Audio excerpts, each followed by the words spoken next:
Recently, I was having a conversation about space, and it reminded me of how cool I think it is. So now I'm gonna go talk about space because I feel like it. I'm gonna talk about the inner planets and the moon. I always like to think about the history, like, is there water? Was there water? Maybe there's life. I don't know.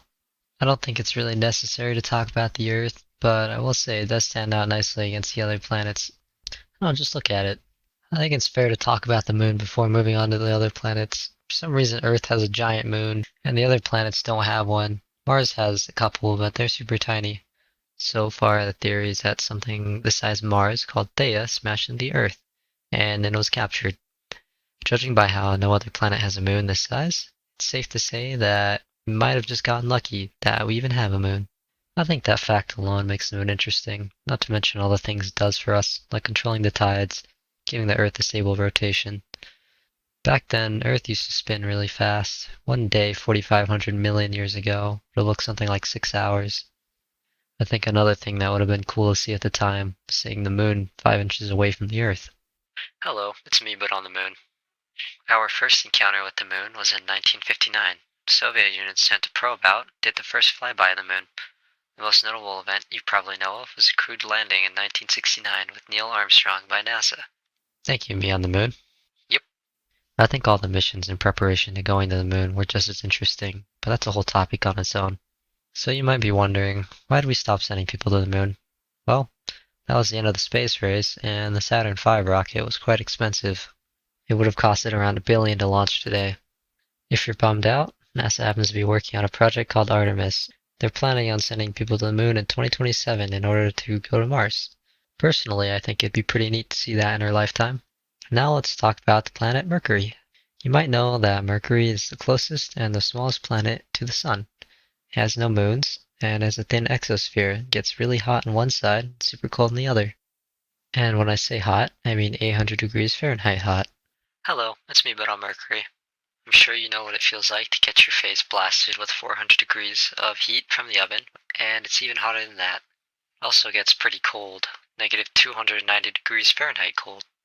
For reference, Antarctica has gotten to negative 128 Fahrenheit, and space itself is around negative 450 degrees Fahrenheit. I think its interesting features is that it's similar to the moon, especially to the far side of the moon. It's the same color, and it's cratered everywhere. On top of that, the sizes are really similar. Thank you, me on Mercury. Yep. Now what I'd like to talk about, the probes. We sent 3 probes to Mercury, those being Mariner 10, Messenger, and Bepi Colombo. And personally, I think that name's funny, but that's just me. The first 2 were from NASA, but the other one was from the European Space Agency and also Japan. We have gotten pictures from these probes, and well, you'll probably see them in school books. One thing you might be wondering is, why were there only 3 probes sent to Mercury? If you've ever played Kerbal Space Program, you might have heard of Delta V, and it kind of measures how much velocity you would need to reach a certain place. And it turns out that Mercury has one that's a bit higher since it's so close to the sun. I'm just glad that a probe has actually taken pictures up close.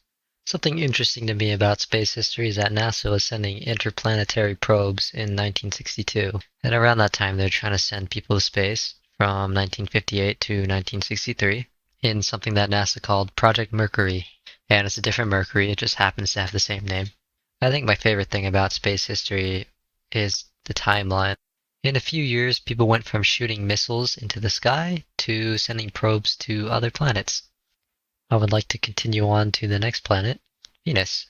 Venus is my personal favorite planet. It's the second planet from the Sun, and like Mercury, it has no moons. Unlike Mercury, however, it has these beige-colored clouds thanks to it having an atmosphere. I quite enjoy looking at Venus's clouds. A peculiar fact is that it spins the opposite direction compared to the other planets, and it rotates so slow that the year is actually shorter than the day. On top of that, its orbital location is just barely a part of the habitable zone. Don't get your hopes up though, because it only means that liquid water could exist at that temperature. You've probably seen this orange picture of Venus, and that's what it looks like using radar. This is because the surface is completely covered by the clouds. Hello, it's me but on Venus. Now, for the fun information that most people know about, the planet is unbelievably unfit for life. On the surface, it's extremely hot, hotter than Mercury, going up to 860 degrees Fahrenheit, making it the hottest planet in our solar system.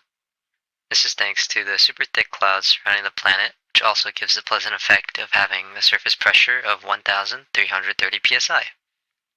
Around 3,000 feet underwater would have the same pressure.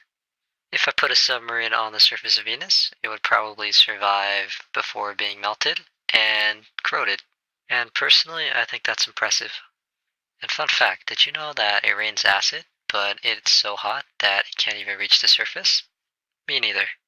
Thank you, me on Venus. Yep. Can't you tell why it's my favorite planet? A couple of the missions to Venus were the Soviet Venera program in 1961 and the US Mariner program in 1962. My particular favorites are the Venera probes, especially Venera 13, which took photos and audio clips of Venus.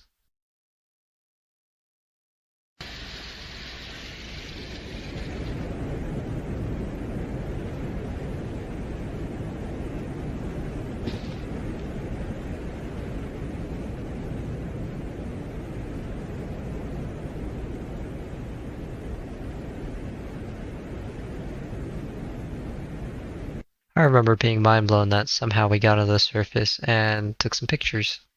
I think the whole Venera program is funny to me. Venera 1 was meant to impact Venus, had a communication error, and was the first to fly by another planet, and it never returned any data. Then they tried to send like 5 more, and they had launch failures, which meant they didn't even get to orbit. Then Venera 2 had the same problems Venera 1 and didn't send any data back.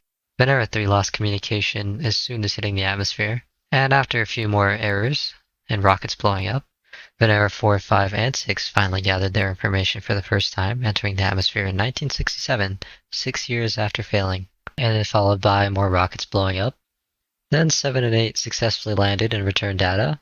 9 and 10 took the first photos. 11 and 12's cameras failed and didn't take any pictures. Then 13 and 14 finally took pictures and got audio clips. And then finally 15 and 16 made it into orbit and successfully worked. If it was me, I'd be a little demoralized if my first 5 rockets failed and the others lost communication on the way. We haven't visited Venus in recent times, and NASA's planning the Da Vinci probe, which will take pictures of the planet's surface again after 40 years. I can tell you that I am excited for that to happen. I think it's time for the next planet. It's everyone's favorite red planet, home to aliens and robots alike, and possibly humans in the future. This is the 4th planet from the Sun, Mars. It's quite small, and it's slightly bigger than Mercury, and has 2 tiny moons, Deimos and Phobos. Like Venus, it's on the edge of the habitable zone, just the opposite side. Because of its thin atmosphere, it's quite cold. It can go from a nice 70 degrees Fahrenheit all the way down to negative 225 degrees Fahrenheit. A notable feature about Mars is that it has dust storms. There is wind on the planet. Mars has always been an interest for research because of its more habitable conditions, unlike a certain planet. It also has its own movies. The thing that interests researchers are the existence of water in ancient Mars, along with possible signs of life in the past. NASA's first probe to Mars was the Mariner program again. That was the Mariner 4, and it took the first picture of Mars in 1965. My favorite bit of history about this is that NASA couldn't wait for the image to get processed, so they decided to paint it themselves. In 1976, NASA landed the Viking 1 and 2, the first successful probes to land on Mars. After sending their lander, they sent some rovers, including the Sojourner, the Spirit and Opportunity, Curiosity, and the Perseverance. So far, they've been tasked with finding signs of water and, more recently, life. Or at least signs of ancient life. Hello, it's me but on Mars. I remember learning a bit about rovers being created and landing back in school, and I thought it was interesting that we have robots at this very moment driving around on another planet taking pictures. I'm curious to see what else we do in the next decade. Maybe we'll figure out life exists or something. Thank you, me on Mars. Yep.